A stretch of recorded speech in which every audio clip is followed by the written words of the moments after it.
Sa good vibes na dumduman yung pabala ang taho vendor nga nagtrending sa social media bangod sang flavored taho nga iya ginabaligya. Karon nag-level up na gid siya. Mas madamo nga mga flavors ang ginatanyag kag with pearls pa. Yaring report ni Romeo Subaldo. Sa likod sa Kapitolyo Probinsyal, ginadagsa sang order ang manog taho nga si Benny Mendizabal. Pinasahi abri ang iya ginalibod nga taho. Kung ang mga customer papahambalon, nag-level up. May mga flavors na: ube, buko pandan, melon, mango, chocolate kag original. Ang packaging kasubong sang frap o kon milk tea, pero wala sa gihapon nagakadula ang sago, syrup kag soft tofu. Magluwas sa flavoring with pearls na sa karon ng iyang nga taho.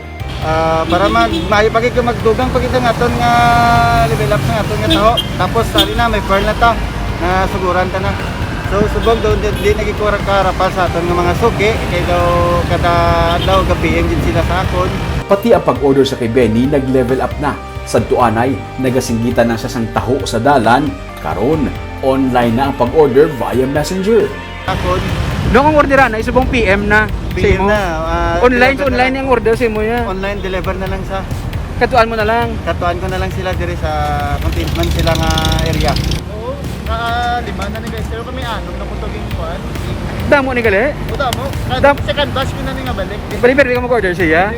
Paano ka mag-order siya? Ginakontak sa sanga ko sa Gina PM. na PM sa nila King. Tapos makadali sa. Dili sa PM ako dahil nga nasa lagan ako dinideliver. Ikaw mo ka. Pati ang naga-food delivery service nga si John Paul Havilona, nakita man ang post sa social media sang iyang mga kaupdanan parte sa flavored taho. Amukon nga sa nakita niya si Benny sa higad sang dalan, nag-order siya gilayon para matilawan. First time ko din nakita. First time mo natilawan? Oo, nakita ko sa mga upload ko, yung post nila sa Manaw. Oo. Try ko man ba? Ano mo siling mo sa muning nga nagamuna ni tsura ka taho? Double up eh. Double up. Doka laki na kaya 2021 gad. Suno kay Benny, sa panahon karon, madamo sang klase sa mga ilimnon nga nagatuhaw. Gani, kinahanglan niya mag-level up para hindi madula ang produkto sa Pinoy nga taho.